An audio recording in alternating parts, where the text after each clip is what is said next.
Welcome in, everyone. I am David Gow, the boss. Next to me, Carla Dawson, the gloss. Carla, great to be back on the saddle again with you. Good to be back with you too, boss. After a big championship weekend in the NFL, it will be the Chiefs and the Eagles in the Super Bowl. No surprise to you. Oh my gosh, there's another team besides the Chiefs? Believe it or not, yes, the Eagles I'm will so be glad in the to know. game.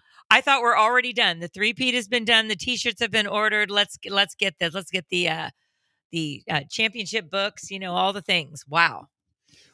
Well, as you noted, the Bills and the Chiefs matchup got a whole lot more attention today than the great matchup between the Eagles and the Commanders, which wasn't as good a game, but two good teams, two interesting storylines. And let's first talk about the Commanders because, of course, they fell short. They did not play their best game. They turned the ball over, 4 times? And you can't play. Which led to 28 points in turnovers. You just can't play a really talented team like the Eagles and turn the ball over 4 times. I mean, and every turnover turned into a touchdown.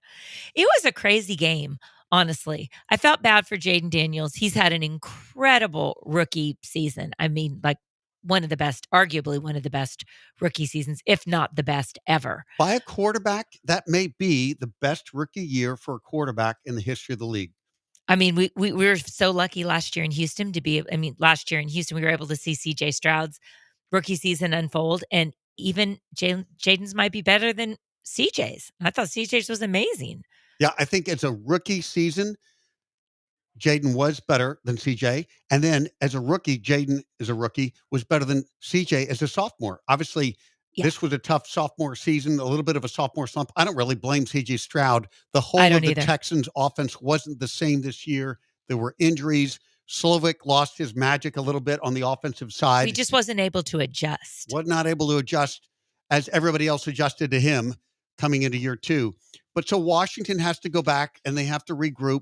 They do have some veterans on that roster who are now free agents, guys like Bobby Wagner, who brought great culture into that team. And that was a great pickup. Good job by Dan Quinn to realize I need more pieces here and bring in a veteran like Bobby Wagner, who he coached in Seattle. And Zach Ertz on the offensive side of the ball. Those guys were character guys. They brought some veteran leadership, but they're free agents. And then do you bring them back now at a year older again? So they've got some decisions the Commanders do, but they have to feel great about their rookie quarterback. And reluctantly, we can give Cliff Kingsbury a lot of credit for what he did on the offensive side for the Commanders. I mean, I've got to give him his flowers. I have not been a Kingsbury fan, not when he was at Tech. Definitely not when he got a head coaching position in the NFL when he hadn't really earned it. And he didn't do great there, but I have to give him his flowers. He's done an amazing job and he's gotten the most. He's certainly gotten a lot out of Jayden Daniels and it's been incredible. Well, and think about the before and after of the culture with the Commanders. The before being the not the Dan Quinn era, the after is Dan Quinn era. Before really is all the turmoil that existed under Daniel Snyder's ownership. Remember the cheerleader incident, all that drama. Incidents, the John Gruden, he's the one that leaked the emails. I mean, it was so toxic.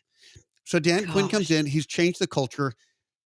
They brought in Cliff Kingsbury, who's done a great job with the offense. And obviously getting Jayden Daniels number 2 overall. Shoot, he may be better than Caleb Williams. Certainly was this year. Maybe over the career, he will be the better pick out of the 2. Even though Caleb Williams was considered to be this generational quarterback.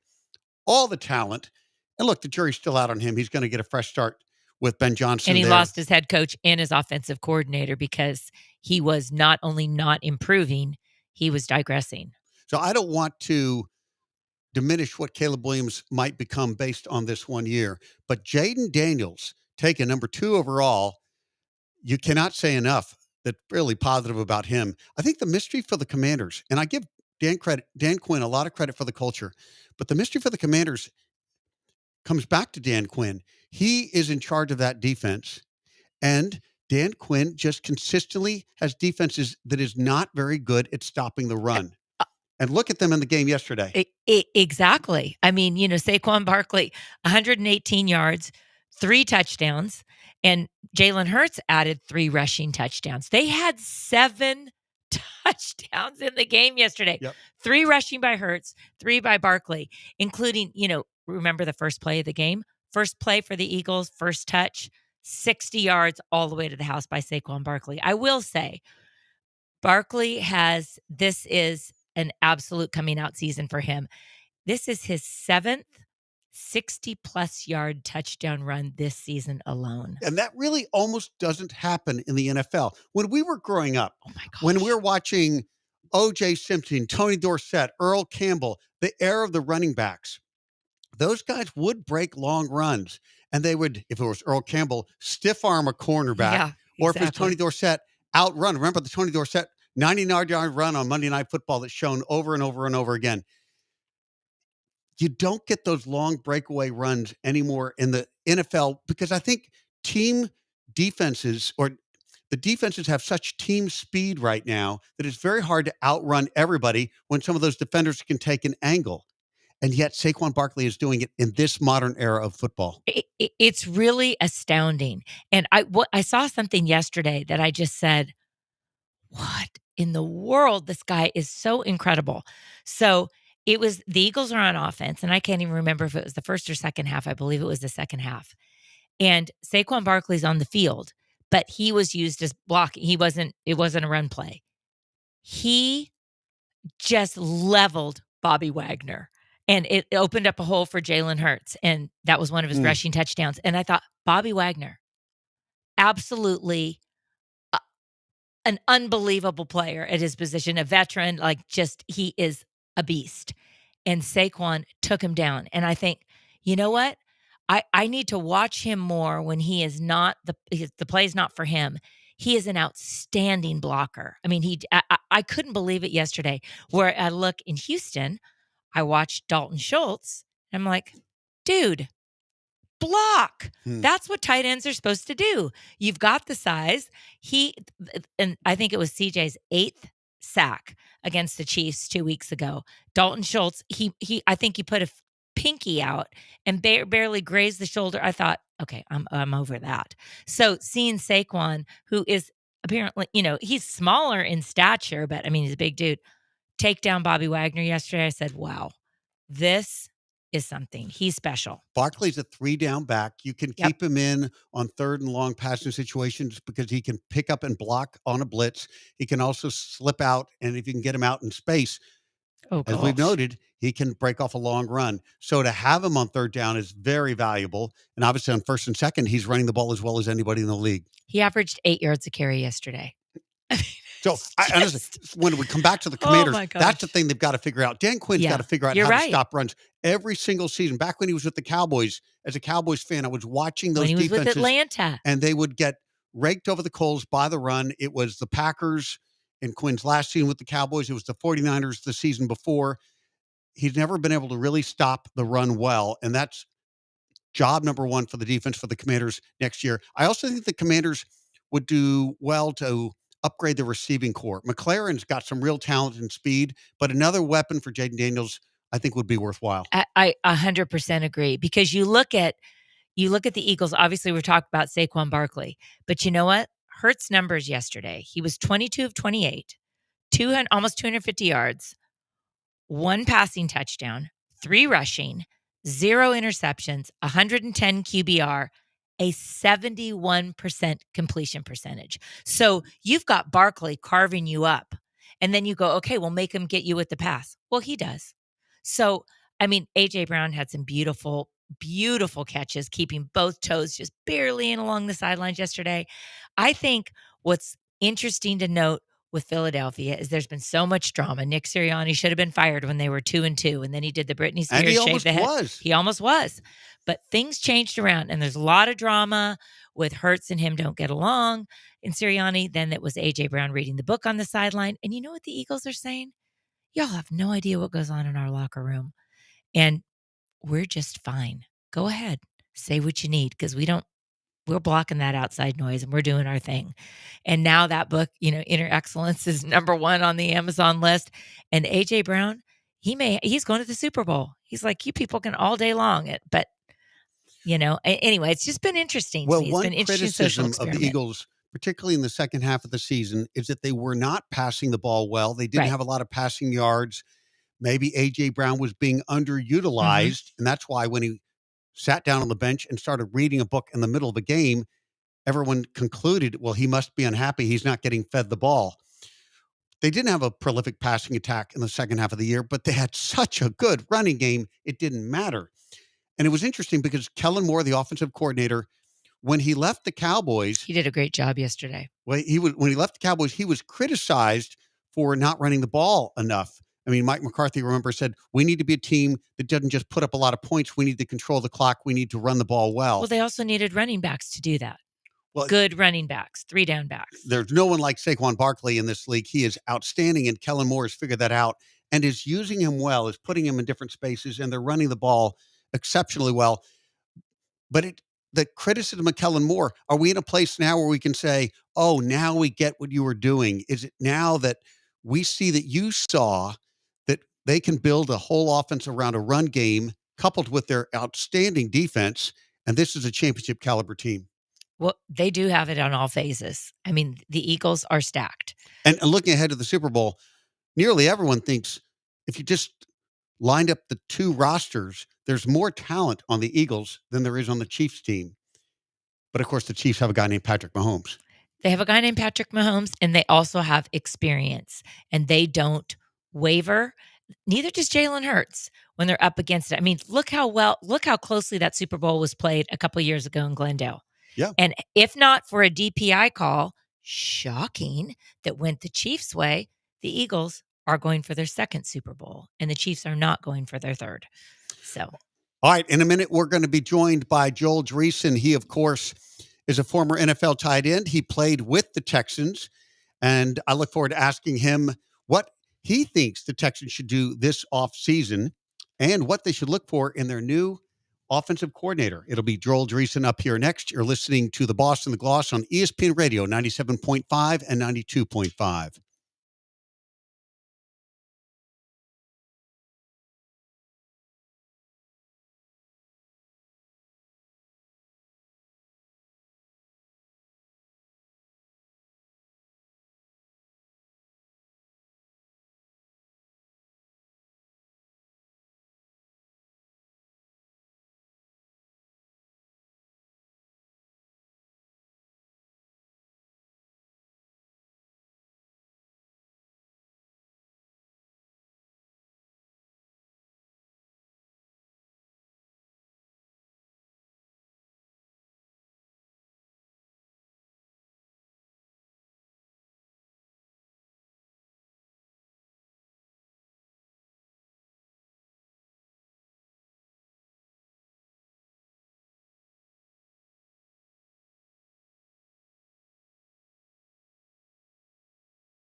You're listening to The Boss and the Gloss on ESPN 97.5 and 92.5. Presented by Tony's. Tony's Restaurant, the city's top fine dining experience. From the Veritex Community Bank Studios, here's David Gow and Carla Dawson. Welcome back, everybody. And now joining us here on ESPN Radio is Joel Dreesen. He, of course, the former tight end here with the Texans. Joel, welcome to the show. You're on with David and Carla. Hey, thanks for including me. Well, great to have you. And let's talk a little Texans football while we've got you. Of course, they have decided they're going to go in a different direction. Offensively, they're going to bring in a new offensive coordinator. What would you like to see in the new offensive coordinator for the Texans? I'd just like to see some consistency. I mean, it was kind of glaring how much of a sophomore slump CJ had, right? I mean, he definitely took kind of a step backwards as far as taking sacks or hanging onto the ball too long, more interceptions, fewer touchdowns, that sort of thing. But the Texans offense as a whole could not handle the blitz or any kind of pressure all season long. They had a tough time with line games, passing off line stunts, and teams would send a fifth or sixth pass rusher, and they very rarely could pick it up. Or CJ didn't know, or I shouldn't say he didn't know, but it didn't seem like he knew where his hots were or if he was going to be hot. Mm-hmm. So I think and that kind of falls on coaching. So I think that was a good move between the offensive line coach and the offensive coordinator. We need a little more consistency in pass protection. We got to get that figured out because it was glaring all season long. Joel, I completely agree with you. And I think David and I were talking in the last segment, and you as a former tight end, I was very frustrated this season with Dalton Schultz. I watched him, what supposedly was supposed to be blocking. And I mean, people just went right past him. So I think at that position too, they really need to pick it up and get someone who, besides upgrading the line, they've got to get some tight ends that are willing to block. I mean, you did that for years. How hard is that in your position? Wow. Well, I actually thought Schultz did a decent job. I mean, there's times where every tight end gets beat, right? Sure. Those guys on the edge that we have to deal with are absolute creatures. They're the best athletes in the world, the best athletes across the board. That's why organizations pay them $30 million a year to go take quarterbacks' heads off. They're tough to block. They're very good at not getting blocked. And Schultz held his own at times this year. But it's difficult because you think about the skill set required of a tight end. You have to block as well as a left tackle, right? And then on the very next play, to be able to run a route as good as a slot receiver and be a master of change of direction. So you got to be kind of a ninja almost, like to be able to block those guys on the edge and then get open against some of these better cover guys. So it's a tall task, but I like the tight ends in the tight end room in Houston. I think Tegan Quintoriano, he's one of my favorites. I would love for him to see him stay healthy. The little bit of work he did get this year, I thought, good young player. Just needs to stay healthy and keep himself available. And that comes with time, but learning how to be a pro, that is. And then the other kid tore his ACL. The kid who House called that long catch in the playoffs last year. What was his name? I can't think of his name right now. Oh, that was he was great. Jordan. I'm not going to think. Jordan Dion. Isn't that his name? Yes. I don't.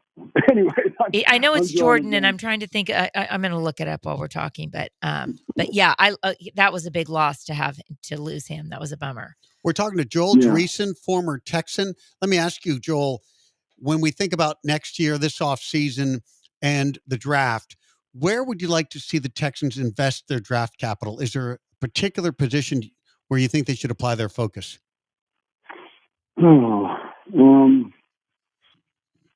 That's an interesting question. I mean, they got tough decisions to make with Diggs, right? What do they do with him? Yep. Coming off ACL, do they pay money to bring him back? And knowing he's on the wrong side of 30 and coming off of ACL, decision there. Obviously, Tank. Everyone hurts for Tank. Tank Dell's a stud. So there's a decision there. There's no way he's going to be available probably at all next season, realistically. And if he is, I don't know. He's probably going to be not quite a full-speed athletic version of himself. So they really need to find some more pass catchers on the outside. I mean, Nico is just a stud. I mean, I love Nico Collins. Oh, my gosh, he's fun to watch. One of my favorite players for sure. So maybe some pass catchers, offensive line. Always got to address that offensive line. Joe Mixon does a great job at running back. I like the depth there. And Stingley, you got to pay Stingley. They should pay him tomorrow. They should call him up tonight and figure that deal out. I agree. So, yeah, I think offensive line probably, and pass catchers is what they need at this point. And Joel, it's Brevin Jordan. That's who we were talking about. Yeah, okay, Brevin Jordan. Yeah, and he was great. Okay, I have to ask you, Joel, as a former Jet, Aaron Glenn just took over today, with press conference and all. What would you do with the Aaron Rodgers conundrum over there? Oh, man. They've got such a collection of young talent. I've been watching that show on Netflix, the Aaron Rodgers, the Enigma. Oh, Enigma. What do you think? He's kind of fascinating dude. I mean, he was in my draft class. So I was drafted in 2005 too. Oh, no way. A first rounder, and then I was a sixth rounder later. So I, knew a lot of him because just from being in the same draft class, the talent that's out there. So I've always kind of followed him and rooted for him. Really rooted for him because, man, I thought he was a talented, hardworking, amazing quarterback, and that's exactly what he is. So.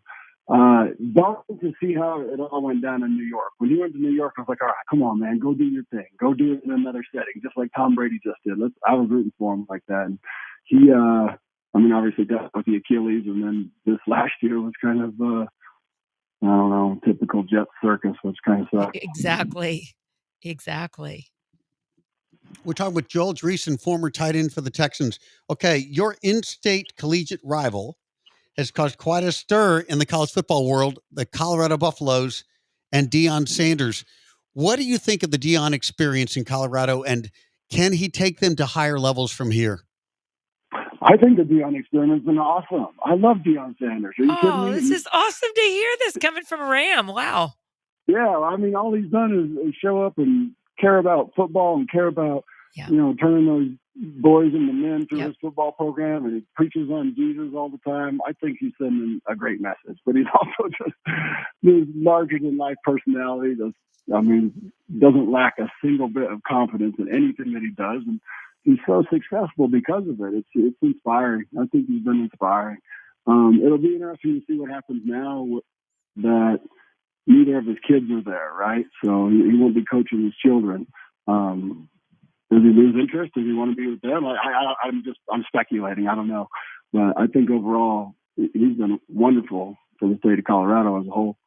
Oh, I love hearing that. That's really cool of you to say that, Joel, because you're right. He's not going to have Shedeur or Shiloh or Travis Hunter. So there's not only is it not his family, but there is going to be probably a pretty big talent drop-off. But considering he took over at 1-11 and had a 9-win season and was one game away, an upset of Kansas from the Big 12 championship game is it's pretty staggering. Pretty darn staggering in a great way.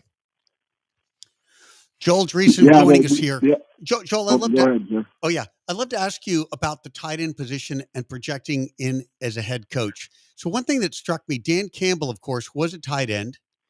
He's now been a successful head coach with the Lions, but he's a bit of an anomaly. There aren't a lot of tight ends. There's not a lot of Dan Campbells. No, that's for sure. Not a lot of Dan Campbells, sure, but not a lot of tight ends who move into the head coaching role. I may be missing this point, but when you think about positions, the tight end position does have to do, as you noted, both blocking and catching. He's integral to the whole offense. Why haven't there been more tight ends who have become head coaches? Yeah. Man, thank you. I say it all the time. Tight ends have to be the second smartest on the team after the quarterbacks, because we have to know it all. We have to know every single thing in the run game as well as the pass game, pass protection. We're involved in all those phases, all those parts of it. We got to know it all. And then on top of that, we're like that mid-skill body type where we got to play a lot of special teams. So, man, I made a lot of noise in my career playing punt return, kickoff return. And that was a huge part of it. So, man, tight ends, they got to know it all. They just have to know so much. Why don't more of them become head coaches? I don't know. Good question. It's interesting because I love Dan Campbell as a player. He was a tough tight end, good blocker, just tough as can be. I would have loved to play for him, I think. And he'd take people out at the knees because he tells us. What he wants his team to do. Bite them off, right? You bite them off, exactly. But mess around. There is a story, whether this is true or not, that Dan Campbell has set a tone, a culture, and attitude in the Lions locker room, but that the real X and O's were being done by Ben Johnson offensively and Aaron Glenn defensively. Is that fair? And what does the outlook for the Lions look like with both their coordinators departing this offseason? I think those are tough things to overcome. Absolutely. Very tough. I love a good relationship with the offensive coordinator. When I've been with the offensive coordinator for several seasons, like I was with Gary Kubiak in Houston, I just knew what he was going to call. I knew I could anticipate it. I knew when we got into the red zone, whether it's second down, what hash mark he liked. I knew the play that was coming. Like I was just that in tune with the offense.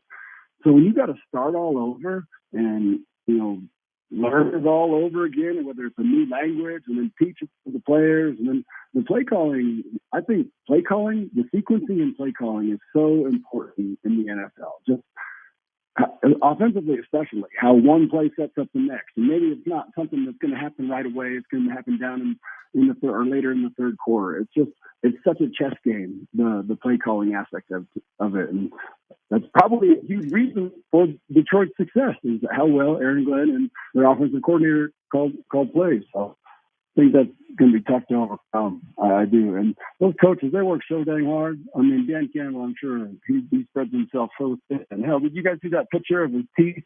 Looked like a dip just lived in his lower jaw for years. He needs to talk to Rex Ryan about how to get white teeth. There we go. All right, we've been talking to Joel Dreesen. Joel, really appreciate your joining us. Hey, thanks for having me, guys. You got it. Thanks so much, Joel. All right, when we come back, we're going to be joined by Dan Wetzel. He's the national columnist for Yahoo Sports, and we'll ask him who would be a good candidate to be the next offensive coordinator for the Houston Texans. That up next year on ESPN Radio 97.5 and 92.5.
This is The Boss and the Gloss. On ESPN 97.5 and 92.5. Presented by Tony's. Tony's Restaurant, the city's top fine dining experience. From the Veritex Community Bank Studios, here's David Gow. And Carla Dawson.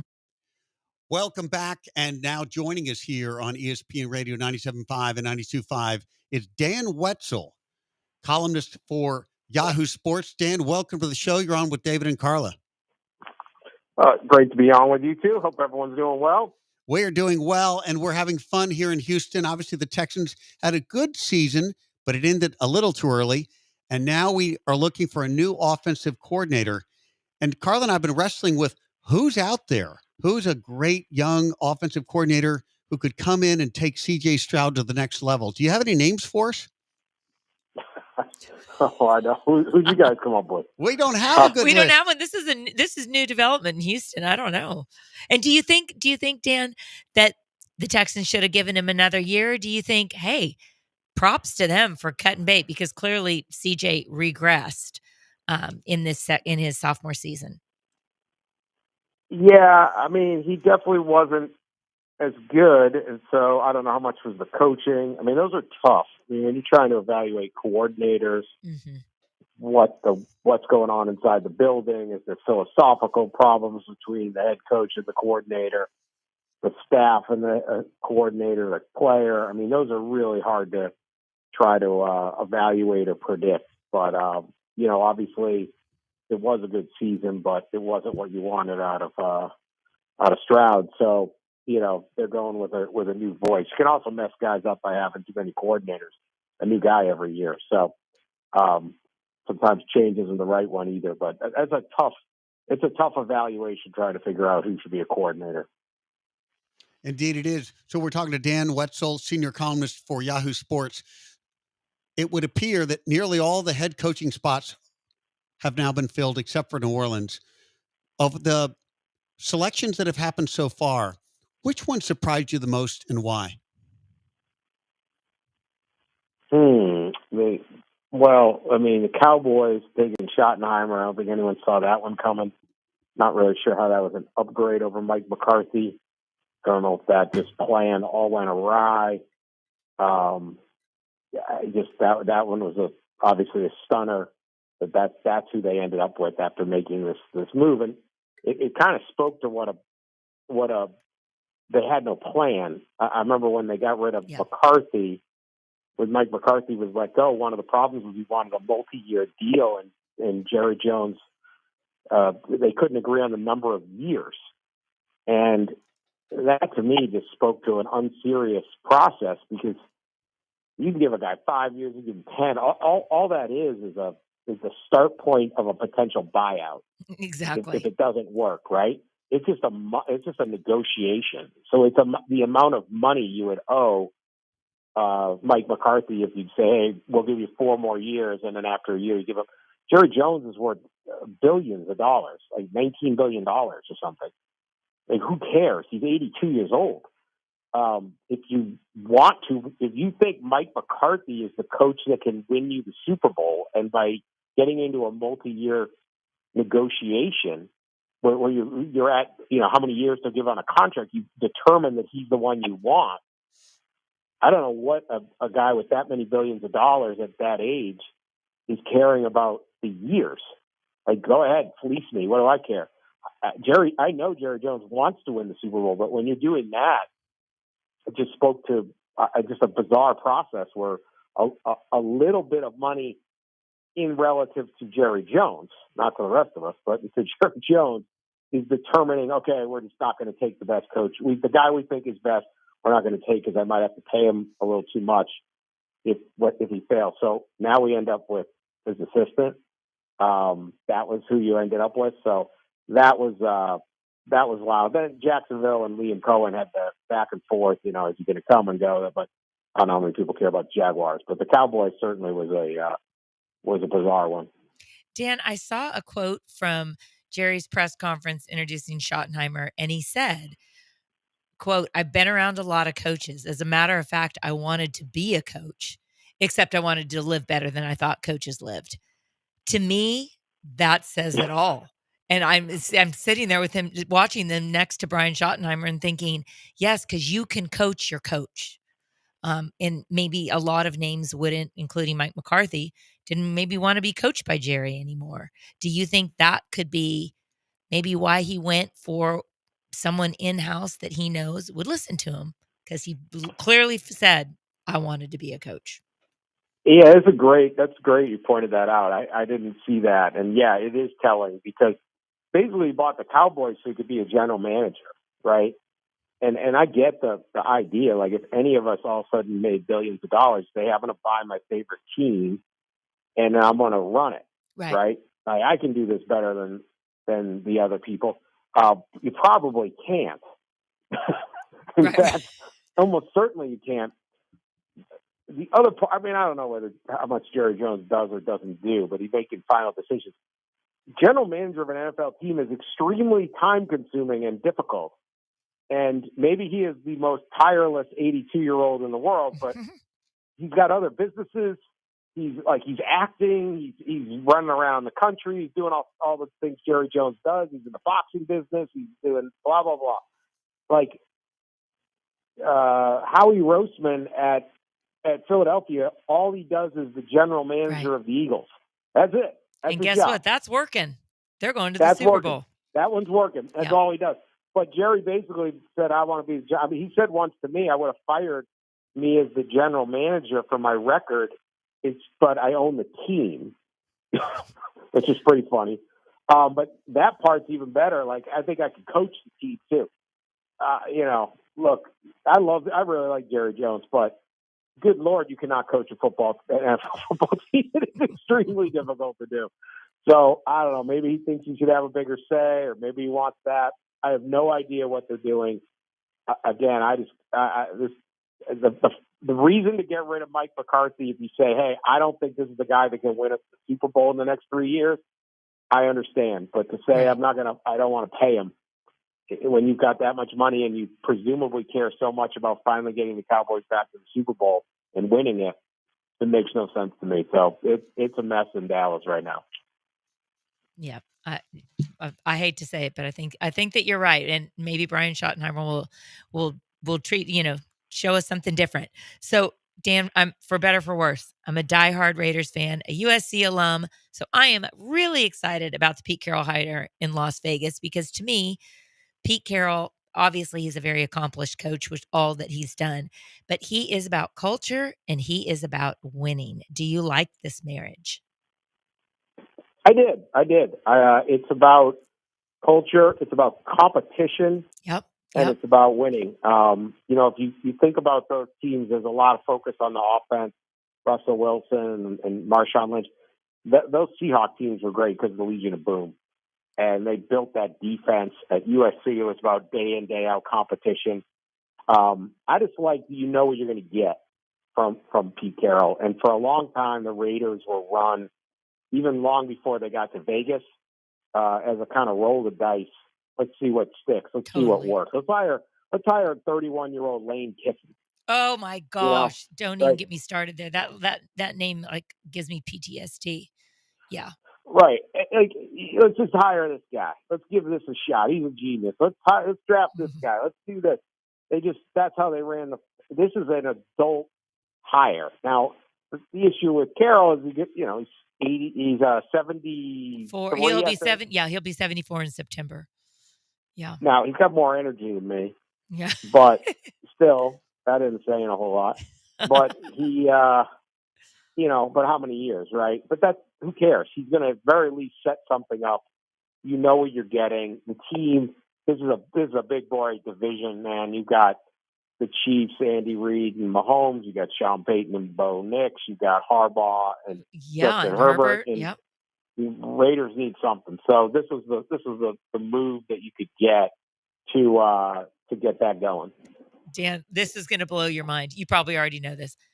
Pete Carroll has 181 career wins. They are more than those of the last 14 Raiders coaches combined. That number.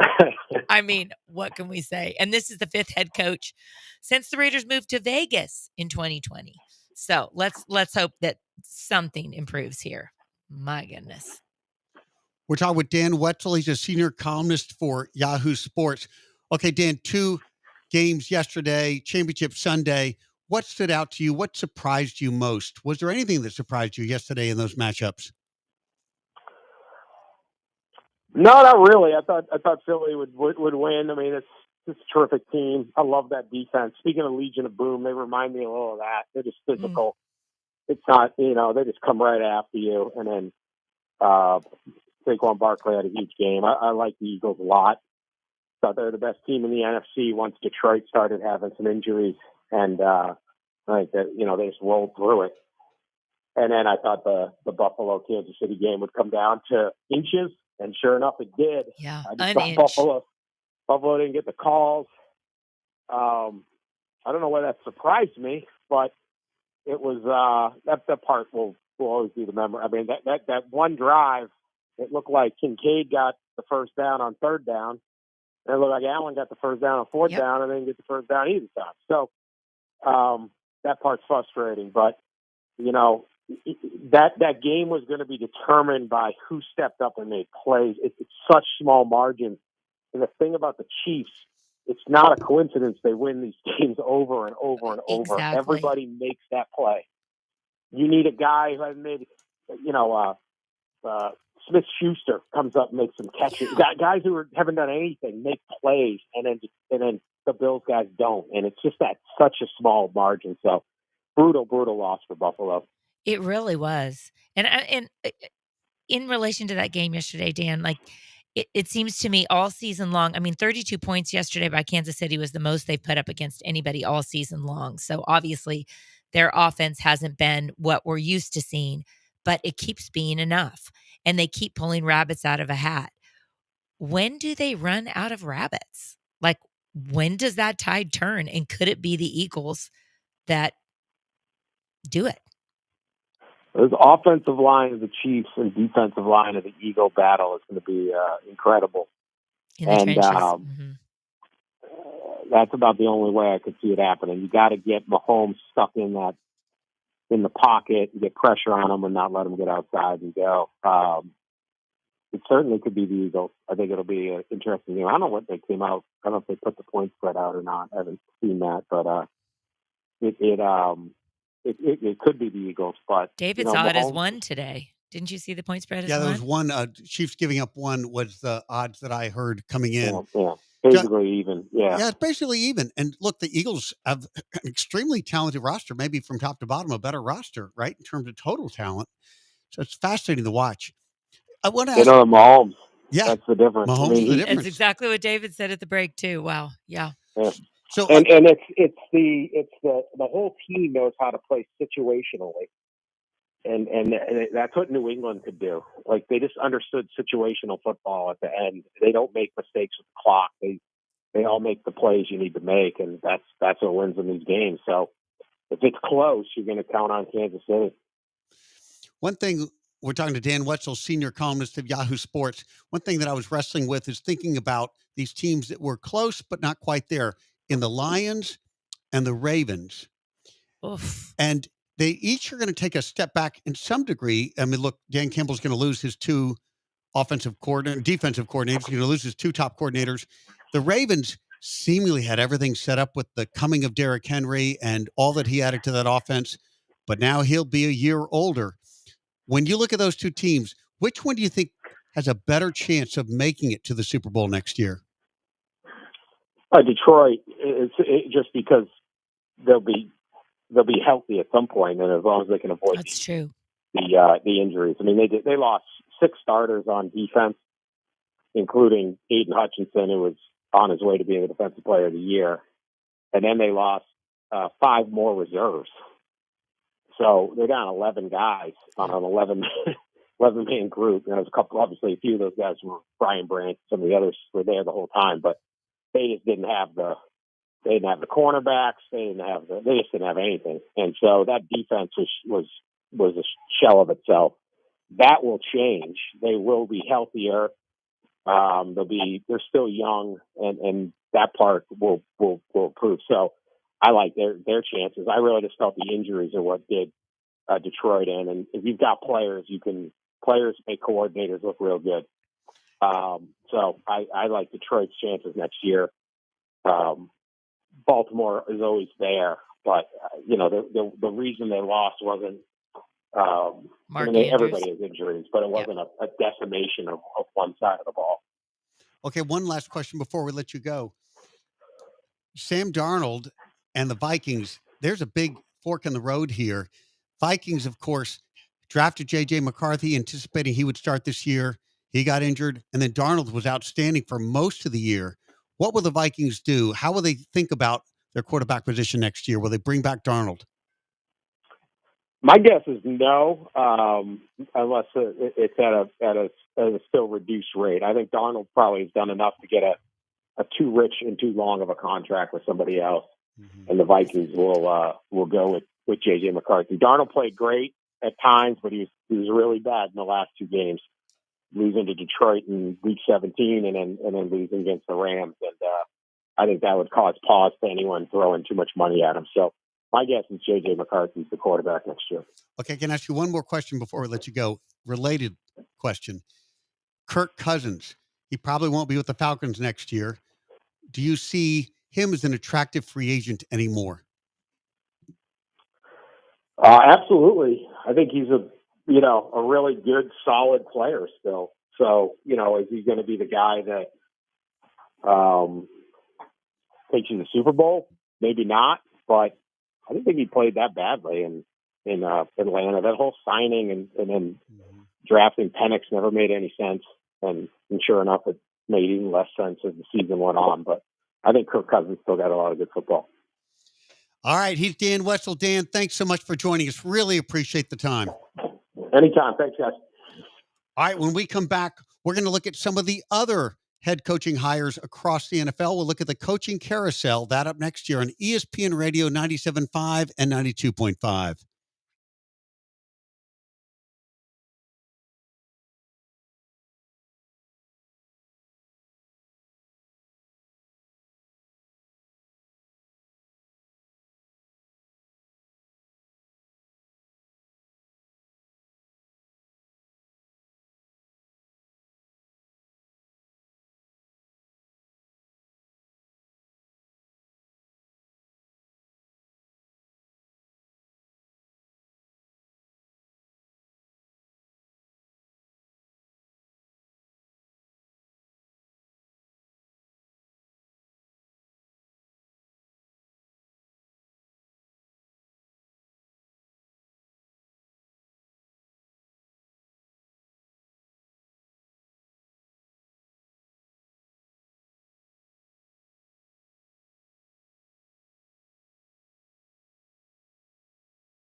You're listening to The Boss and The Gloss on ESPN 97.5 and 92.5. Presented by Tony's. Tony's Restaurant, the city's top fine dining experience. From the Veritex Community Bank Studios, here's David Gow and Carla Dawson.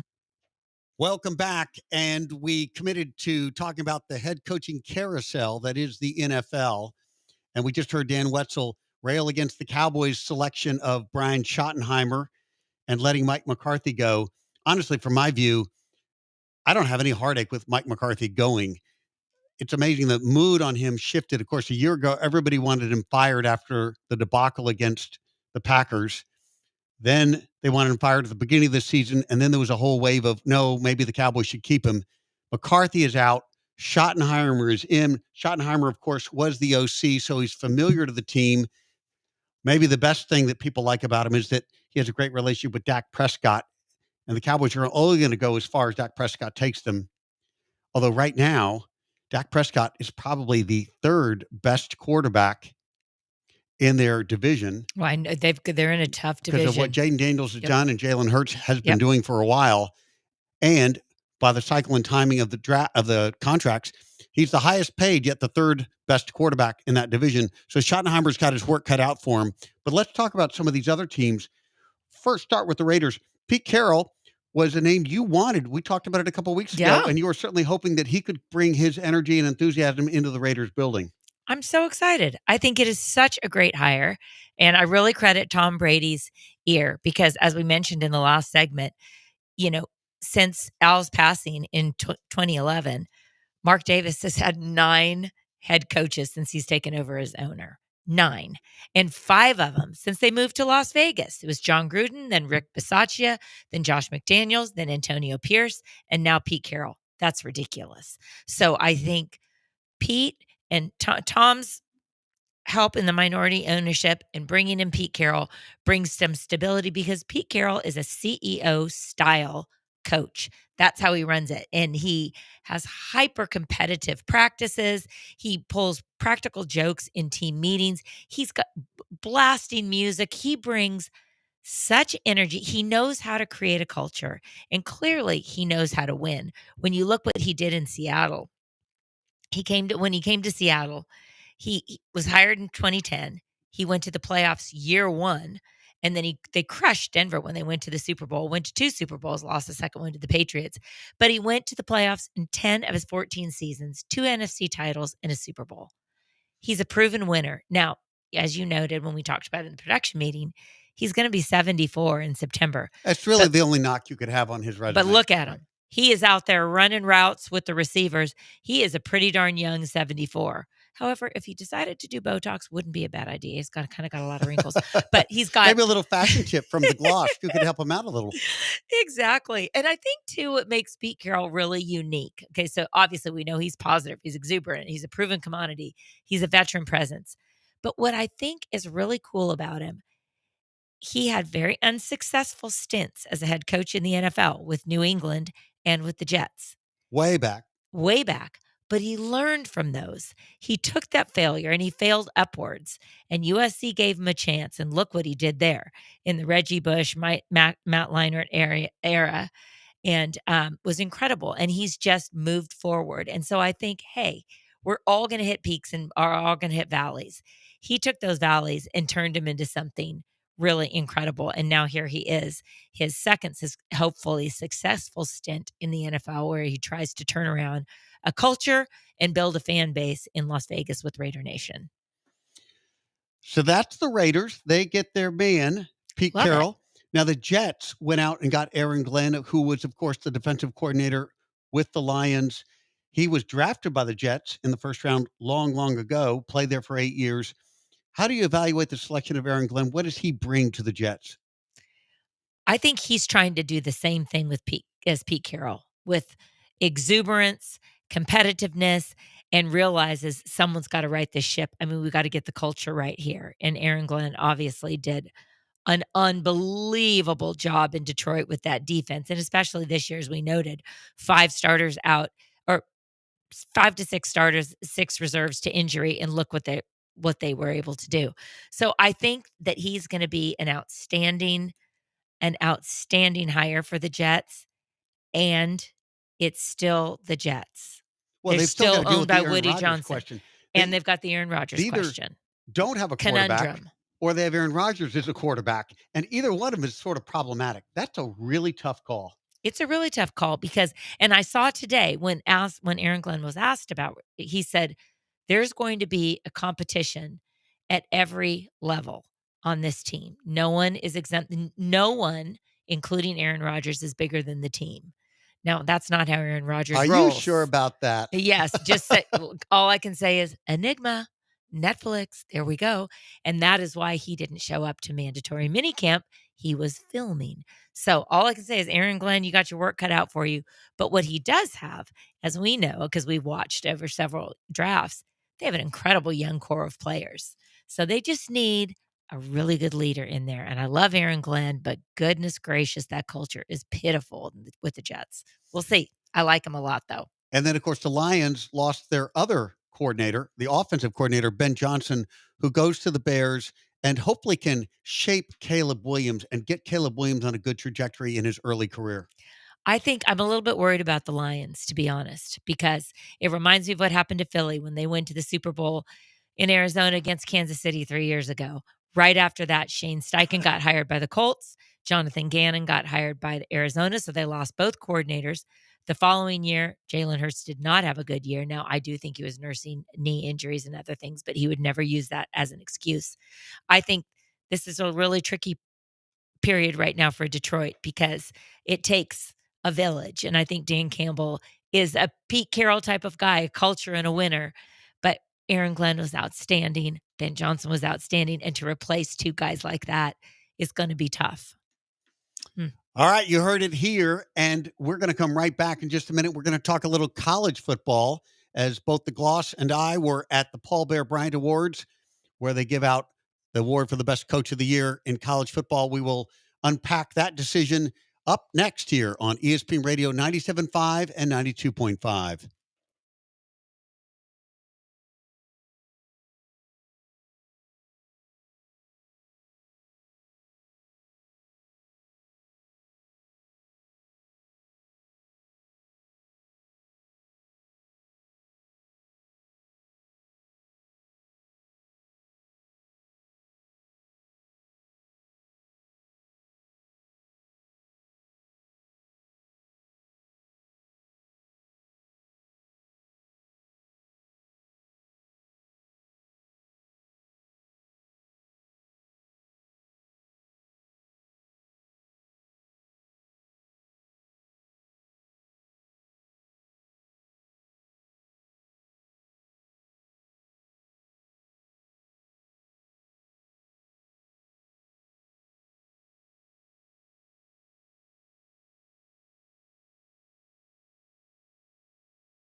Welcome back. And now we get to talk a little college football. Yay, I love that. The Paul Bear Bryant Awards were held here in Houston last week on a Wednesday. We were there.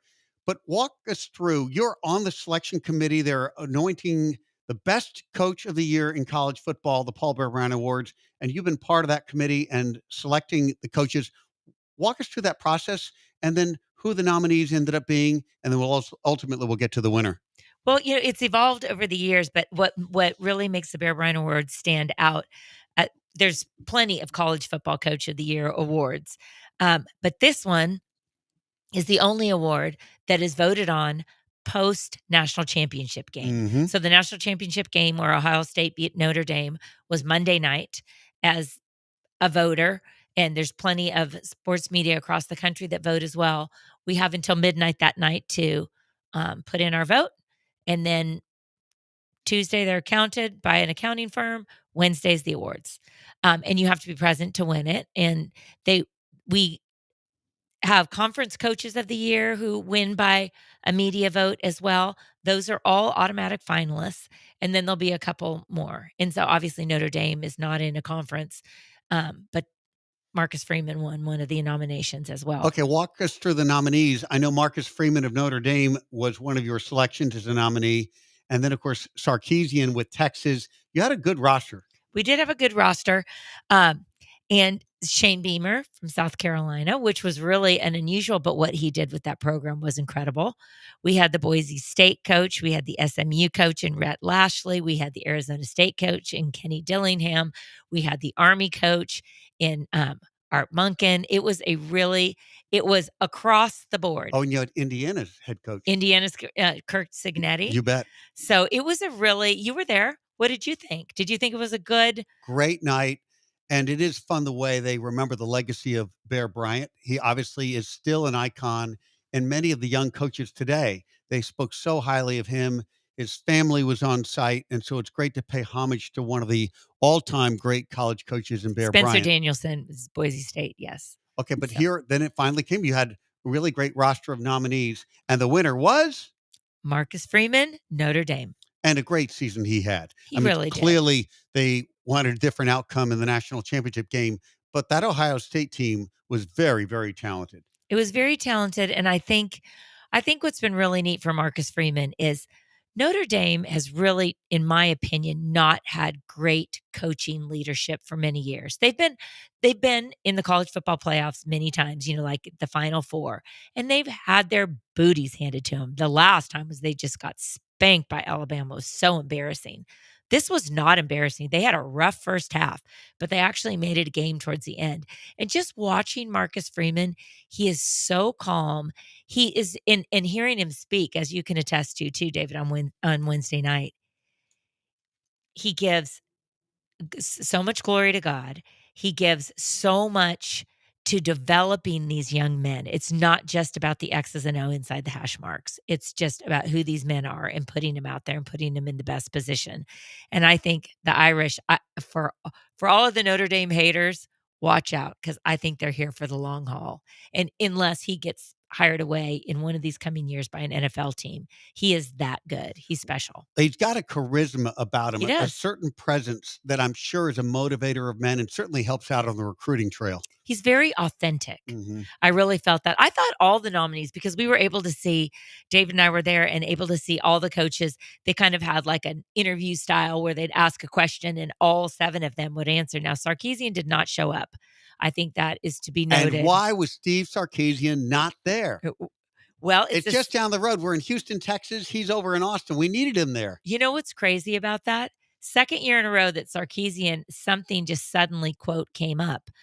But the 7 coaches that were there, we had a snowstorm in Houston. The airports were closed. Oh, that's true. For 2 days. Yes. And somehow from South Carolina to Marcus Freeman was on the sidelines in Atlanta Monday night playing in a game, and he and his family, they don't know who wins until it is announced Wednesday night. They made it. Army made it from West Point, New York. I mean, Dillingham, Danielson came from the West Coast, but Steve Sarkisian could not come down I-10 for 2 hours. So I'm just going to put that out there that there we go. I don't know if you're going to get nominated again, Sark. We're just going to have to see about that. Okay, Marcus Freeman walks away with the prize, Paul Bear Bryant Award, Best Coach of the Year. Did you have a second choice? I did because I don't know if I'm supposed to say my vote, but I think it's fine now. It's over with. I really love Kenny Dillingham from Arizona State. Mm-hmm. I mean, he's done. I grew up in the Pac-10 that became the Pac-12, which is now the Pac-2, but he's obviously part of the Big 12 now. But what he has done with that program, Arizona State was never a football powerhouse that we talked about. He's young.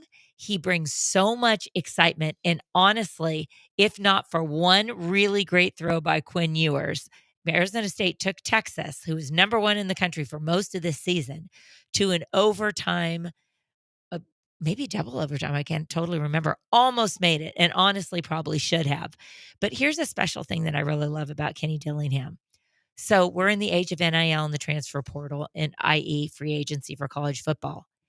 He has told his players, this is how much he respects his players. If any of you feel the need to go in a transfer portal for whatever reason, so that you can be more of a contributor in another program, I will back you up. I will support you, and I will put it out there. And he has done that. And his players have talked about, they've gone to him and said, I'm going to go to so-and-so because I'm just not. And he said, I'll give you the best rec. He understands this landscape. I mean, this is new to everybody. We've never had this in college football. So he is a true leader of men, and he thinks beyond, just much like Marcus Friedman, much further behind just the hash marks. And he's giving these young men the chance to be impact players wherever they choose to go. I love that about him. Going back to that national title game, and you're right, Marcus Freeman was there on Monday night and then showed up in Houston on Wednesday night. I'll be darned. Ohio State, national champions. Their coach, Ryan Day, everybody wanted to fire him after he lost to Michigan. And if that had happened, I don't think Ohio State would have won the national championship. Just showed you the overreaction drama could well undermine something really special. It also teaches you about failing up. Yes. Because you are exactly right. And honestly, now you will hear more about this. But Ryan Day has not been able to beat Michigan consistently. And last year, Michigan won the national championship. So obviously the Buckeye faithful hates that. But no shame losing to the national champion in the regular season. Correct. This was not a good Michigan team this year, and they still lost to him. And the death threats on Ryan Day, his wife, his kids, just the harassment that he's had to take has been really brutal. So this, which is insane, but we have to remember that the word fan comes from fanatic. So there's that. But it just shows that he was able to, I really appreciate what he has been able to do with his team as well, to take something like that is really attacks him personally, and to be able to pick that team up and turn it around. And Will Howard, his quarterback, is an outstanding leader as well. And just to do what they do is really a great run, because this will erase this will quiet the critics for now, but then there's just another season around the corner. But Ryan Day needed this, not even necessarily to keep his job, but to just shut everybody up, because at Ohio State and Texas have the richest athletic departments in the country. Winning is not a bonus. Winning is expected.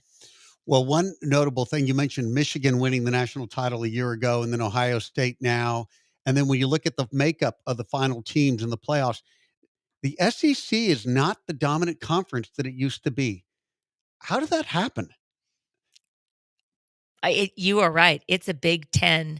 It's a Big Ten leaning right now for sure. Yes. Having the back-to-back. And I think it really has been the transfer portal, honestly, and the transfer portal and NIL, because you saw Nick Saban leave because of it. You saw Dabo Swinney, now not in the SEC, but the ACC, not wanting to jump on this treadmill and saying, I'm not going to do it. Yeah. I think that has really changed the landscape of college football dramatically. And I think that's what's happened in the SEC, because it's got more parity, and maybe they beat each other up a little bit during the so. regular season, and or the talent. If you're a Southeastern kid and you go to one of those schools and it turns out you're a backup wide receiver, you'll transfer out for a chance to start somewhere else, and you may end up being better. And then the team you left doesn't have the depth that it once had. It may spread that talent out from the concentration that was the SEC. Nick Saban's departure is certainly another part of that answer, because, of course, as long as Nick Saban was with Alabama, Alabama was always going to be in the final consideration, it seemed. Not so this year. That's right. It's a really interesting evolution that's taken place. I don't know if it's here to stay that way. Of course, the other factor in play has been that there have been more teams to join the SEC, teams like Texas and Oklahoma. The Aggies have been there a while now, but it's fascinating to watch, and they do beat each other up. But right now, you got to look to the Big Ten as a pretty exceptional conference. You really do. That's a great observation, David, because I think the other thing that makes the Big Ten more dominant that I've noticed over the past 2 seasons is they are so much more physical. Like the SEC is more finesse, like with their front seven on defense that, like Alabama's entire front seven, Georgia's front seven can go, and they're very physical. But Big Ten on both sides of the ball are incredibly physical. They are bang, bang football. Penn State, another one, You bet. that's very much like that. Whereas Texas's defense was good this year, but in the Big 12, before they came here, there really was no defense being played. So I think that Big 10 is a much more physical league than the SEC, at least now. So I don't know. Your observation is very accurate. It's going to be really interesting to see. But I think going into next season, Big 10 is the favorite league for sure, favorite conference of the Power Four. All right, when we come back, we're going to look at a couple of bridesmaids, teams in the NFL that got close but didn't quite make it to the altar. A few of them, I love that, with some real talent, hovering on the outskirts. We'll take a look at them up next here on ESPN Radio 97.5 and 92.5.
You're listening to The Boss and The Gloss on ESPN 97.5 and 92.5. Presented by Tony's. Tony's Restaurant, the city's top fine dining experience. From the Veritex Community Bank Studios, here's David Gow and Carla Dawson.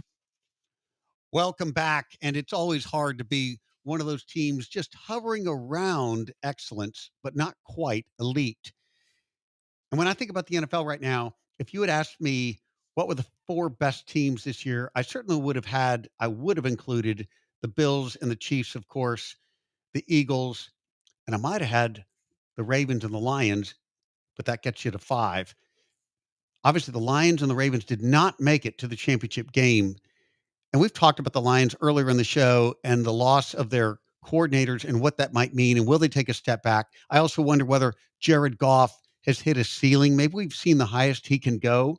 Think of with all the talent they had offensively and with Ben Johnson there as the OC, we've sort of seen him the last 2 years get into the playoffs, but not able to take the team to the Super Bowl. But, asterisk for the Lions this season would be the injuries. I mean, they were decimated by injuries. Particularly on the defensive side. Yes. 5 starters, 6 reserves. Yeah, that's a lot. That's a tough setback. Including Aiden Hutchinson. So let Lions set them aside for a minute. If they all get healthy, maybe they make another run. Maybe they get the coordinator positions right, and Jared Goff can ascend and break through his ceiling. But I do think you're very right to mention that's a big loss, your defensive and your offensive coordinator. So they're one to keep an eye on. Okay, but the Ravens, they were so close. And in some sense, to me, this was the best chance they've had in a long time because they struck gold with Derrick Henry. When most of the league felt like Derrick Henry wasn't a good bet at his age, nobody signed a running back to a big contract at 32 years old, and Derrick Henry had all that baggage.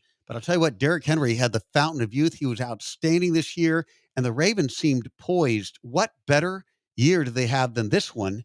And yet they couldn't get by the Bills. I'm not sure how to evaluate the Ravens because everything you just said is spot on. And I love John Harbaugh as a coach. I love him as a leader of men, as a coach. I think he is outstanding.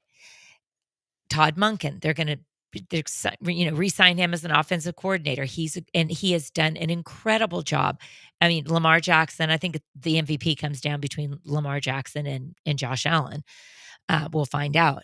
But he's had one of his best seasons ever because the addition of Derrick Henry, King Henry, and what he's been able to do has been so incredible that it's taken the onus of Jackson to use his legs on every play. Yep. So his passing's gotten better. But here's where I just am head scratching with Baltimore because I think this was their window. It couldn't have been a better year. And I'm not going to blame the loss on Mark Andrews. It shouldn't have been that tight against the Rams playing in the snow. I mean, what? You mean the Bills? Oh, no, I'm sorry, the Bills. Yep. The Bills, yes. It shouldn't have been that tight. Well, I guess it should have been that tight, actually. You've got 2 MVP quarterbacks going against each other. Remember that Baltimore lost to the Cleveland Browns. They lost to Cleveland, who has the number 2 draft pick. They lost to Las Vegas, number 6 draft pick this year. Those are 2 terrible teams. Like, hey, everyone is going to have a oops, but these are 2 oops, and they're really, really big oops. And that could have been the difference between the home field advantage or playing on the road in Buffalo. Yes. So I don't know. I don't have a lot of faith in the Ravens going forward in the postseason because they're completely disappointing year after year after year. Is it hard to be the last one standing? Yes, it is. I understand that. But I don't know. Those 2 losses were so ugly, and I saw both of them unfold that I don't know. It just gives me a real cause to pause with Baltimore. Well, the Ravens get Derrick Henry back. He will have another year with them. Bless you. Bless you. Excuse me.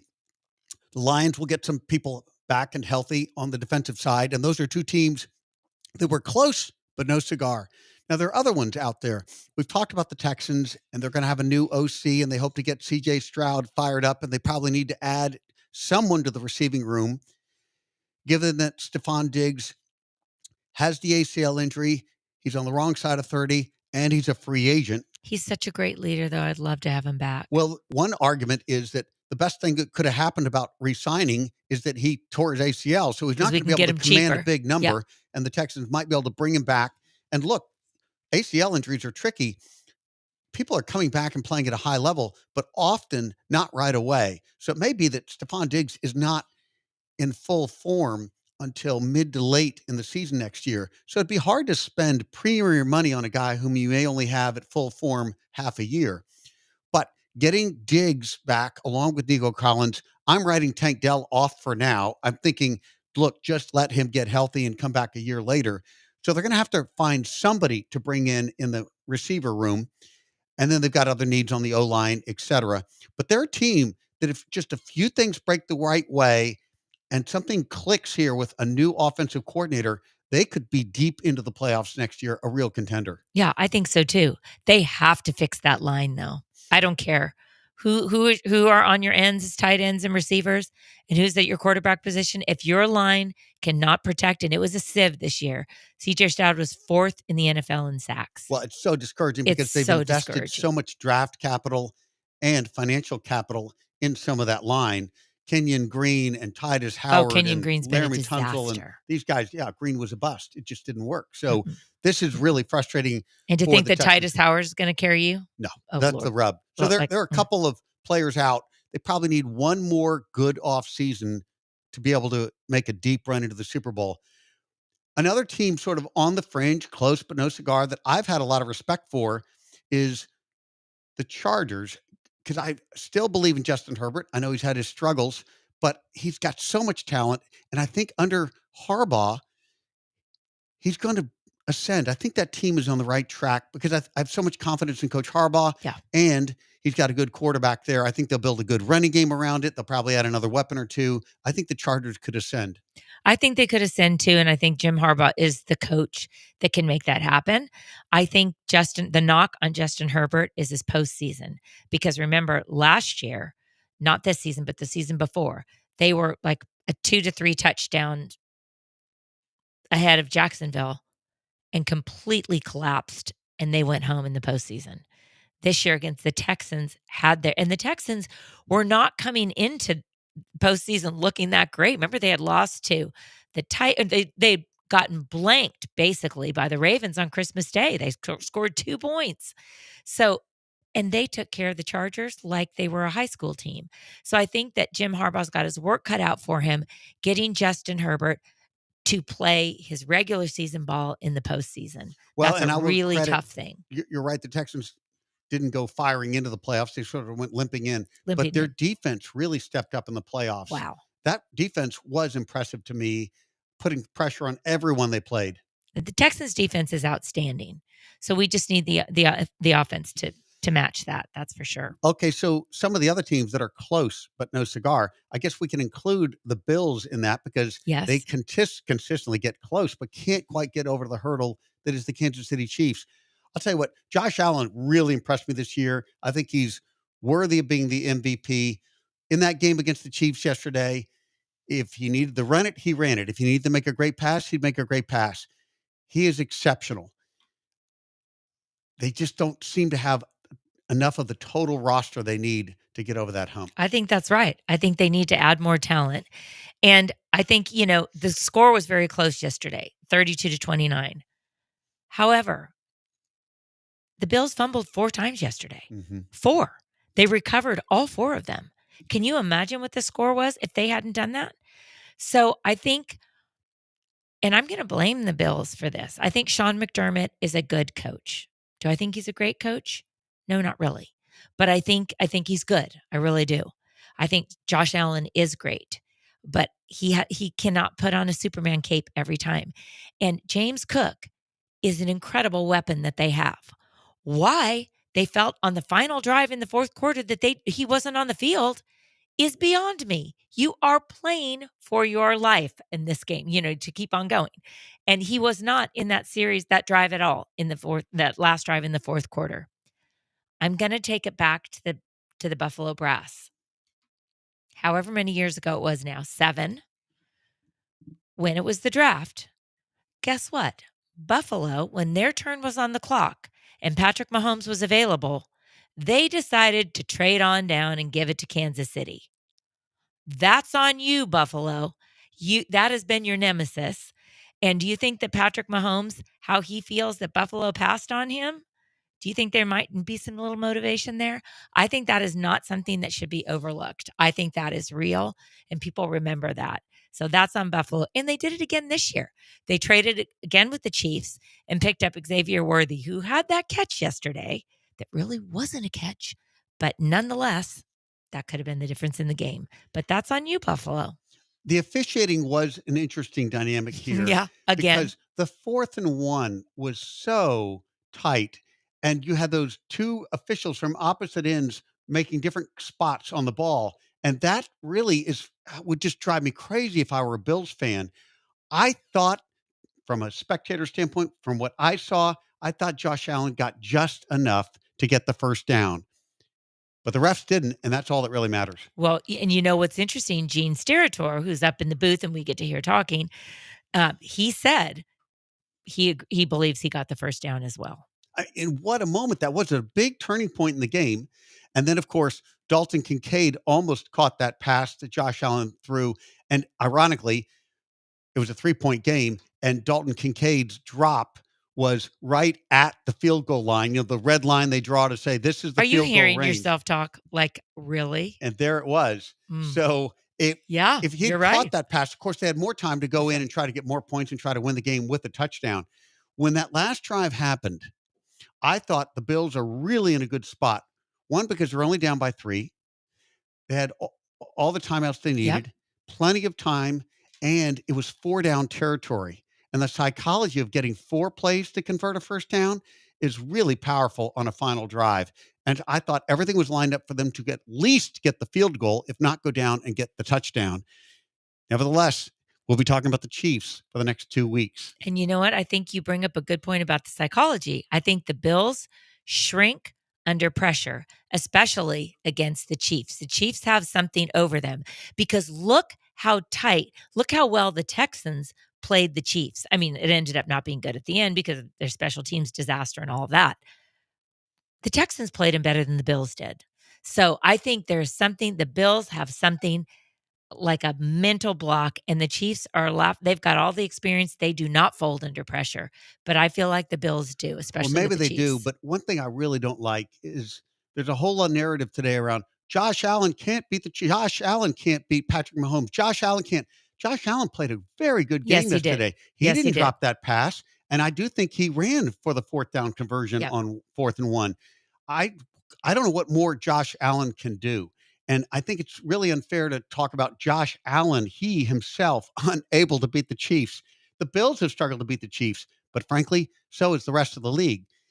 It may well be that Josh Allen is Karl Malone, who has to play in the era of Michael Jordan. Karl Malone, a great player who could never get an NBA championship because Michael Jordan kept winning them all those years. Gosh, that will Who's be to say? sad. But I'm telling you, Josh Allen, I thought was exceptional yesterday, and I don't really want to bash Josh Allen for his inability to beat Patrick Mahomes and the Chiefs. Well, you know, speaking to the point you made at the beginning of this segment, David, in the beginning of talking about the Bills, they need more talent.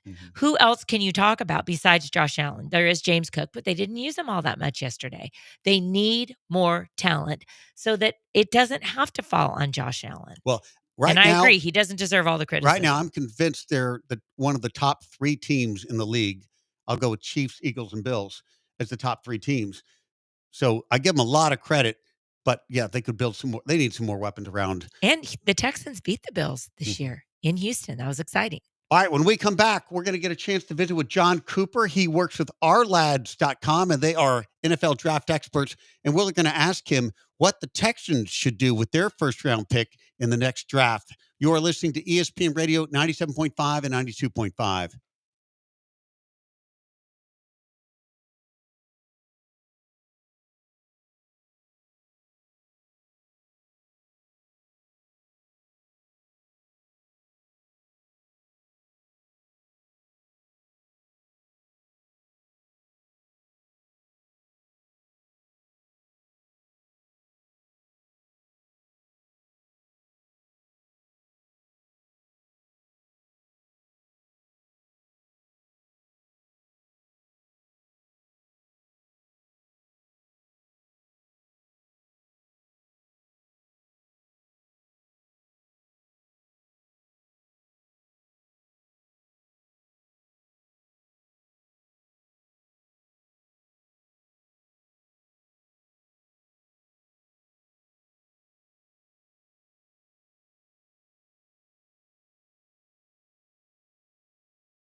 You're listening to The Boss and The Gloss on ESPN 97.5 and 92.5. Presented by Tony's. Tony's Restaurant, the city's top fine dining experience. From the Veritex Community Bank Studios, here's David Gow and Carla Dawson.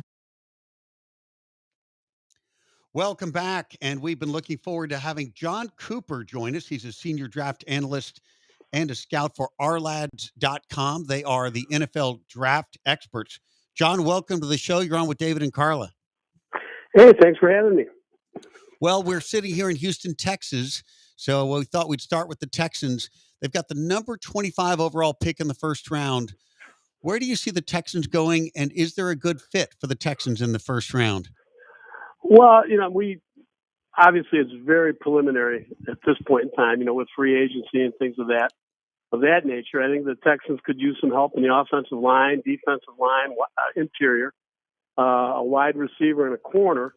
And, that's what we see. And there's going to be players at that pick, at that level, where you're going to find some definite talent. As far as the corners, there's some real nice players. And Benjamin Morrison from Notre Dame, Shane Ravell Jr. from East Carolina.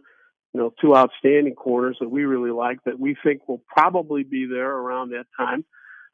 In the offensive line, Wyatt Milam is a guy that, we think, will most likely be there.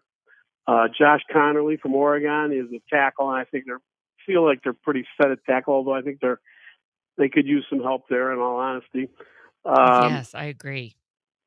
There's some guys, that could be converted there from tackle to guard too. Like Milam is a guy that I consider in that mold.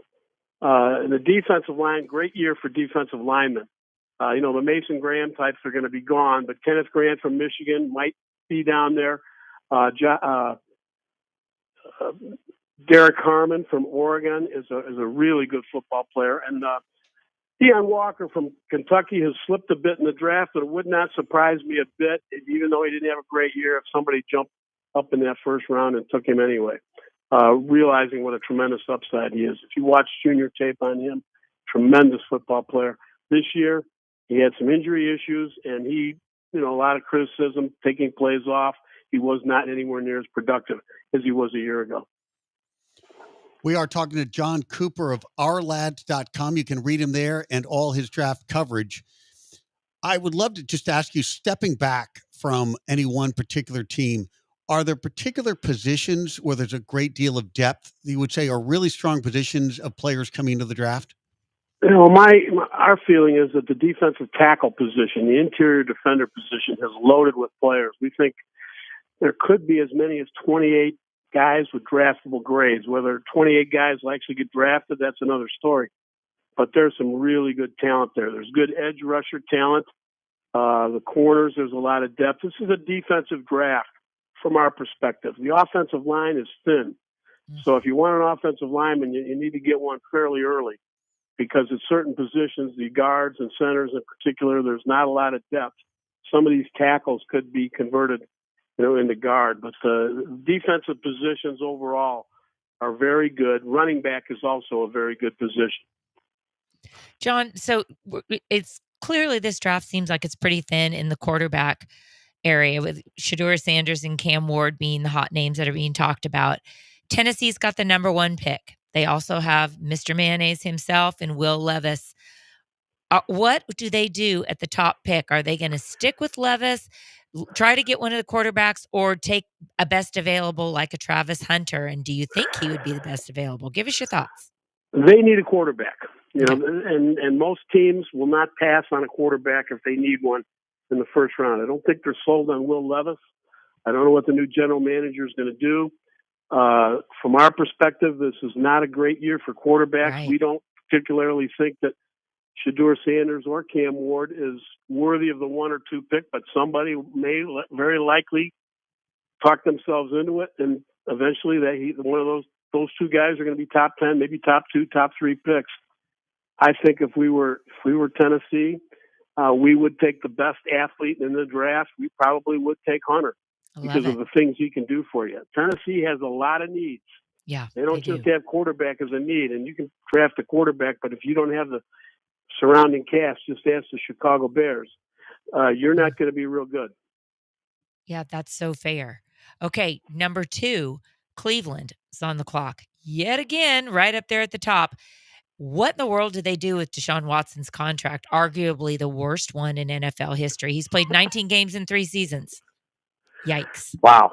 Yeah, that's for sure. And I'm not sure what's going on there as far as what they're going to do. I think they're more likely to take a quarterback than Tennessee, but they can always dial up Joe Flacco again. They need to.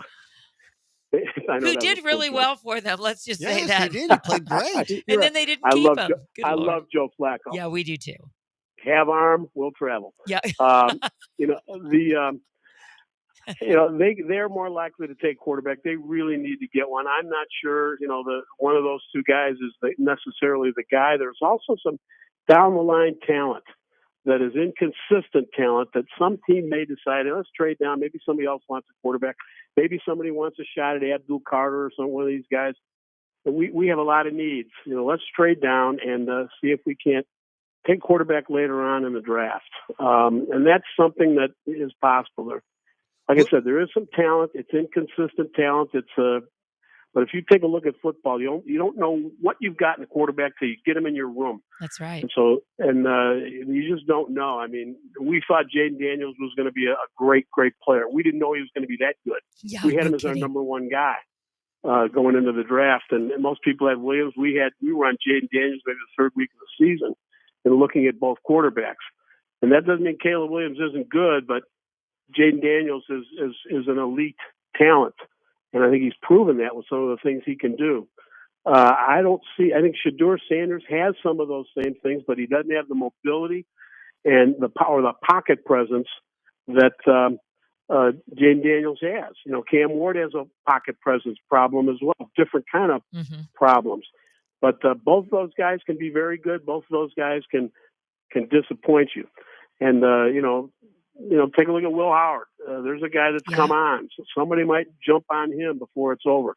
Let's take a look and see how these guys do with NFL coaching at the Senior Bowl. Milroe is still a talent. Inconsistent. Jackson Dart, I don't know what happened in the last 3 weeks, but he was looking like a first round pick for a while there. I know, it's so true.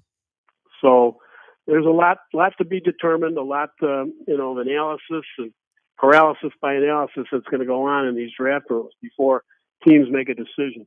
John, we're here in Houston, Texas. Quinn Ewers as a pro. Evaluate that one for us. Well, I know some of the people that work with him in the quarterback school that he was involved in, and they really like him. I think the best word I can describe Quinn Ewers is inconsistent. He's in coaching circles, I'm a former coach, we used to say there's a guy there that's good enough to get you fired. In other words, you're going to have to play him, but can he win for you? Can he do those things? I think he still has a chance to be a good player, but he's probably not going to get drafted real high. The inconsistencies that showed up in him, he has flashed some very good talent, arm strength, accuracy was an issue. At times during the season. He doesn't move super well either. He can. And he's not he is not the most mobile quarterback in terms of playing, in terms of creating with his feet. And so those are things that, teams are going to have to look at. Can we win with this guy? Is he a guy that's going to have the talent to develop the consistency to do the things, that we need him to do? But somebody's going to draft him. He is a talent. We're talking to John Cooper. You can read his draft analysis on ourlads.com. Okay, John, one thing that's obviously happened over the past few years is the running back position's been devalued a little bit. There is this one running back, Ashton Jeanty, who everyone thinks should be a first-round pick. How high will he go? And are there other running backs you think who could sneak into the first round? Yeah, it's a good year for running backs. There's a bunch we think there's 3 of them, that we really like. Now, again, we're probably higher on Travion Henderson than a lot of people are. I love the breakaway speed. I do too. I'm dating myself when I say Terry Metcalf. But Ooh, this we're is the going way kind of back to the Cardinals. Yes. yes. Well, I can go up back to the Chicago Cardinals, but that's okay. But there's a player that can change the game in a minute with an 80-yard touchdown run, and the combination of him and Judkins, with Ohio State was tremendous. So those two are two backs. I don't know if both of them are going the first round. Probably more like second round picks, but Jeanty is a unique player. He's only 5'8", Right. 217 pounds, but this kid has power. He makes yards after contact. He has agility in traffic. He's a do-it-all back, and he is a top 10 pick in our minds. And we think the emphasis on the running back is coming back. All you got to do is take a look at Derrick Henry and Saquon Barkley, what they've done, and some of these Cook. other backs in the NFL. You're looking for one of those guys, a guy that can do those kinds of things. He doesn't have to be, a huge person like, Derrick Henry, but Ashton Jeanty is a little bit different kind of back, but he's also very powerful. He does a lot of great things. And teams that are going to win, I think, and be successful, are going to need to have a running game. I'm not saying it's old school I formation, 3 yards and a cloud of field turf. I think it's going to be more. We're going to have to balance things out and learn to really take what the defense gives us. If you've got a smaller defense, if your base defense is designed to stop the nickel, the 11 personnel all the time, if that's what you're designed to do, we're going to come out and be able to run some 12 personnel, some 21 personnel, and we're going to be able to run the ball at you. If you've got a smaller defensive line because you want to rush the passer, you better have a good rotational defensive line with 6 or 7 guys that you can use in different packages to stop us, because we're going to have a balanced attack. And that's what NFL defenses are trying to do. Exactly. It's a good year for defense this year to do some of those things, because there's a lot of those type of players that will fit very well in those 6-7 man defensive line rotations. Oh, and the other running back, there is another one that I'm drawing a little bit of a blank right now. Let's see, I got to look at my list here. That we had as a potential first-round pick, and that's Omarion Hampton from North Carolina. That's a guy that we think he's 5'11", he's 219 pounds. He's got some similarities. We think he could go at the end of the first round too. Wow. All right, he is John Cooper. John, if you're going to throw out a Terry Metcalf reference, I'm going to say you're the second coming of Joel Bushbaum. How's that? Oh, no. Well, and I hate this. I guess I'm dating myself because I used to listen to him all the time. I know we all did. But I have to tell you that John is a high school coach. I can still remember him saying, talking about E.J. Jr. Yes. Yes. Hey, we got to let you go, John, but really appreciate your joining us. And to our listeners, be sure to check out John Cooper on ourlads.com. Thanks so much, John. Thank you, John. We loved it. Okay, thank you. All right, when we come back, we're going to get a check-in with Kate McLean of Tony's Fine Dining here in Houston. Kate McLean up next here on ESPN Radio.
You're listening to The Boss and the Gloss. on ESPN 97.5 and 92.5. Presented by Tony's. Tony's Restaurant, the city's top fine dining experience. From the Veritex Community Bank Studios, here's David Gow. And Carla Dawson.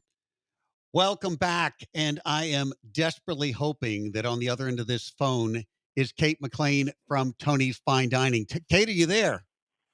Hi, David. Hey, I'm Kate. here. Hey, Carla. Happy 2025. We're glad to have you back. Happy New Year. Thanks so much. I am so excited to be back. How are you all? We're doing great. So catch us up on what is going on at Tony's. You know, I had a fabulous dinner there Saturday night. It was great to see you. The food, the experience, the ambiance was outstanding. I loved the music. Tell us what you're doing at Tony's. David. Cool. So thank you. We are in the season of love right now. I don't know if you guys can feel it, but we are feeling it big time at Tony's. So we're getting ready for Valentine's Day.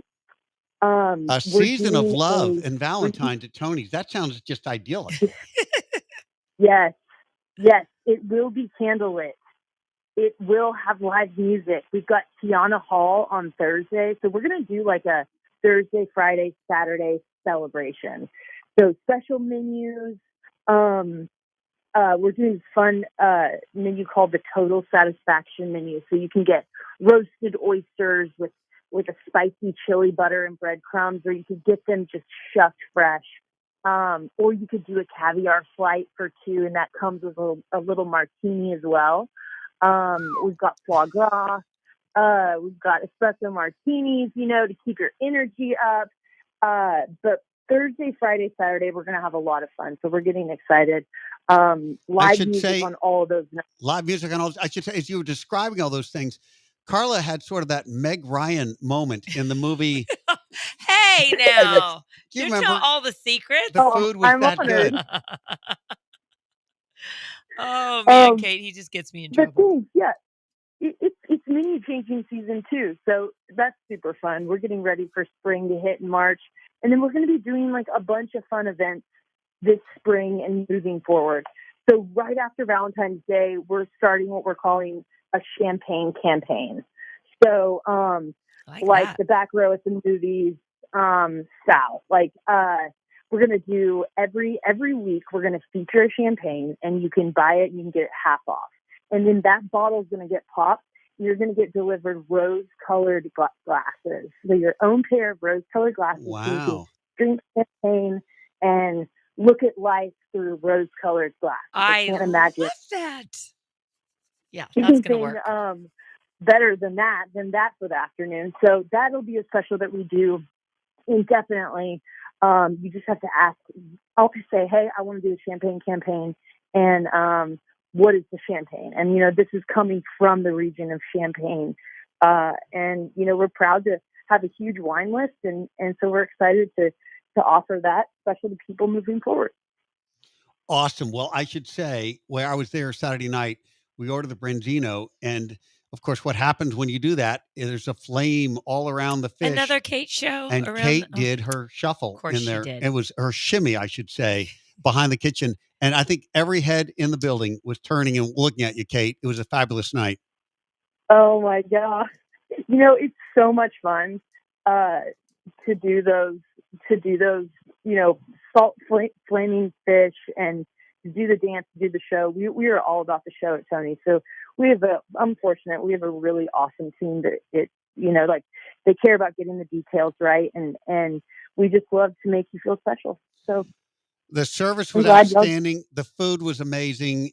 Your presence there is really special. You make it special, Kate, and you made it special to join us today. Thanks so much for being part of the show tonight. Thanks, guys. Take care, and happy Super Bowl next week. Yes. Absolutely. We'll talk soon. Thanks, Soon. Kate. Soon. Okay. Yes. There's Kate McLean, and of course, Tony's. So we'll have to get over there soon, Carla, because it is a special place. And the live music was amazing.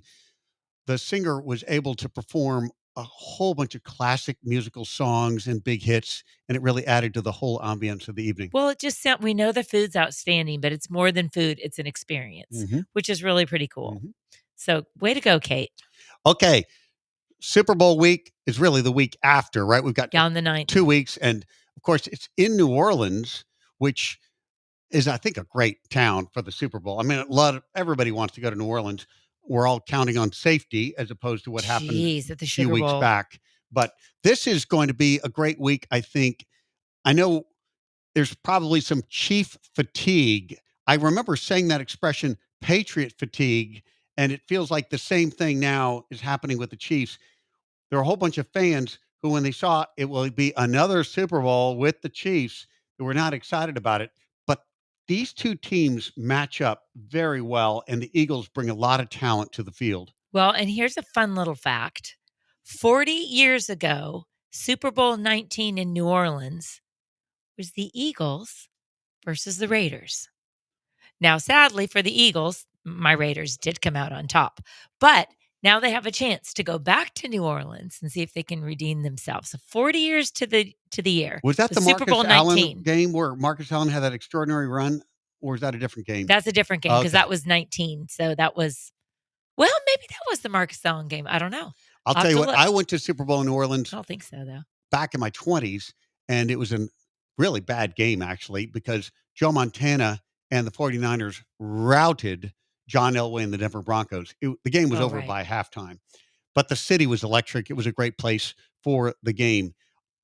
I really think because the Eagles can run the ball so effectively, I think they can control the clock. I think they can keep the ball out of Patrick Mahomes' hands. That's And the I think key. that makes it for a very good and competitive and tight game.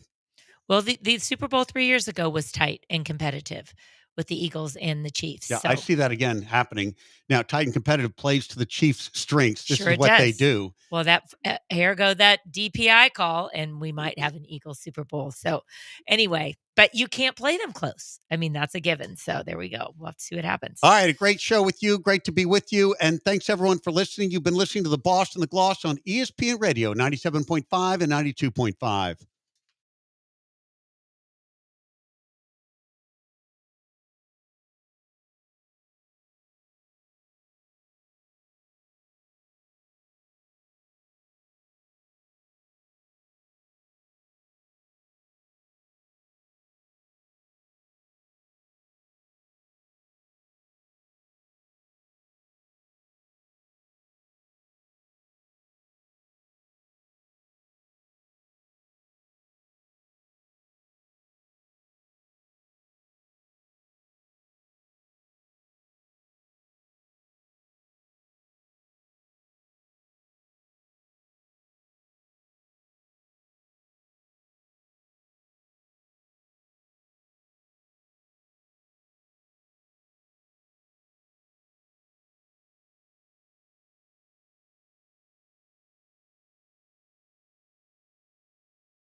From Learfield, live from Ludy's Country Store and Barbecue on Harvey Road in College Station.